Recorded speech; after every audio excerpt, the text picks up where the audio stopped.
मैया की जय, बोले सत्य सनातन धर्म की जय। बोले सियापति रामचंद्र भगवान की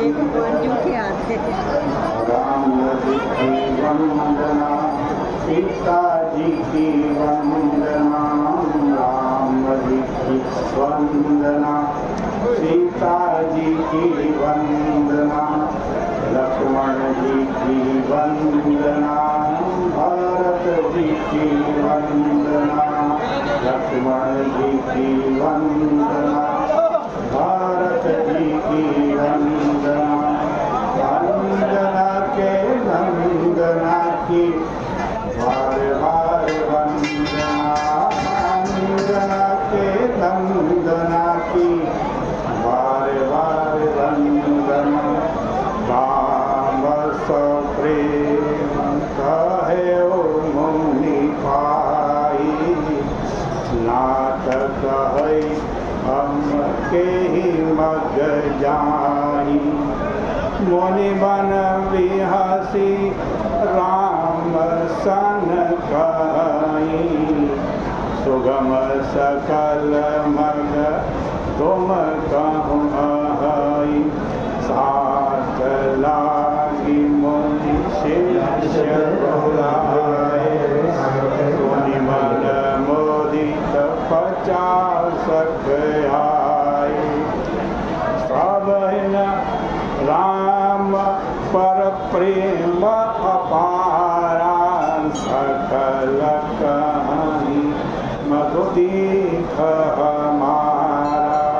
मुनि बटुचारी संग तब दीने, जिन बहु जन्म सुकृत सब कीने। करि प्रणाम ऋषु आयुष पाई, प्रमोदित हृदय चले रघुराई। राम निकट जब निकसहि जाई, देखहि तरसु नारी नर भाई। होहि सनाथ जन्म फल पाई, फिरहि दुखित मनु संग पठाई। विदा किए बटु विनय करी, फिरे पाई मन काम। उतरी नहाय जमुन जल, ओ शरीर संग श्याम। अभी आपके सामने जो पंक्तियाँ पढ़ी गई वो उस समय की है जब भगवान श्री राम अयोध्या से यात्रा करते हुए केवट के अनोखे प्रेम का रसास्वादन करने के बाद भरद्वाज ऋषि के आश्रम में पहुंचे। केवट के जिस प्रेम के संदर्भ में आप रामायण जी में पढ़ते हैं, तो पहले भगवान राम का मिलन केवट से होता है और इसके पश्चात यात्रा करते हुए भगवान श्री राघवेंद्र तीर्थराज प्रयाग में महर्षि भरद्वाज जी के आश्रम में पहुंचते हैं। वहाँ रात्रि में विश्राम करते हैं। प्रातःकाल प्रभु त्रिवेणी में स्नान करने के पश्चात महर्षि भरद्वाज के चरणों में प्रणाम करते हैं। उनका महर्षि से जो अनोखा संवाद हुआ उसी को इन पंक्तियों में प्रस्तुत किया गया। भगवान श्री राघवेंद्र ने महर्षि से जो प्रश्न किया वो बड़ा ही अनोखा, अद्भुत लगता है। भगवान राम का, ईश्वर का सारा व्यवहार बदला हुआ है। उसका श्री गणेश केवट के प्रसंग से ही प्रारंभ हो गया था, जब भगवान श्री राघवेंद्र ने केवट से यह कहा कि केवट तुम मुझे पार उतार दो, तो वह भी एक नई बात थी, क्योंकि भगवान की घोषणा तो ये है कि संसार सागर में जो व्यक्ति डूब रहा है या संसार सागर से जो पार उतरना चाहता है, भगवान कहते हैं मैं उन्हें पार उतारने वाला हूँ। गीता जी में कहा है तेषाम अहम समुद्धरता मृत्यु संसार सागर।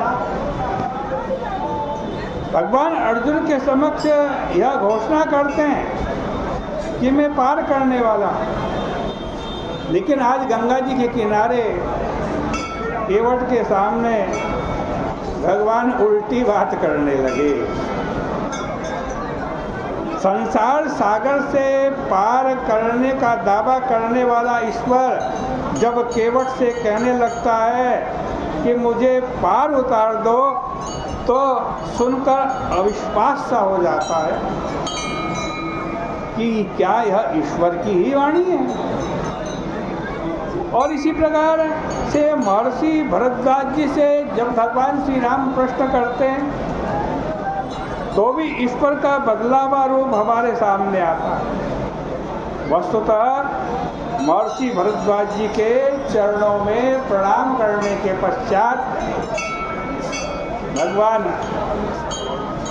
राम जी ने जो प्रश्न किया महर्षि से, वो क्या प्रश्न है? आपने महात्माओं से सुना होगा तथा शास्त्रों में भी यह अध्ययन किया होगा कि मनुष्य जीवन का चरम लक्ष्य क्या है? ईश्वर। मनुष्य जीवन का चरम लक्ष्य ईश्वर को पाना। ईश्वर के पास पहुंच जाना ही व्यक्ति की चरम उपलब्धि है। और यहाँ तो जीवन का चरम लक्ष्य जो ईश्वर है, उसने महर्षि भरद्वाज जी के चरणों में आकर प्रणाम किया और प्रणाम करके कहा कि आप ऋषिवर मुझे बतलाइए मैं किस मार्ग से जाऊं।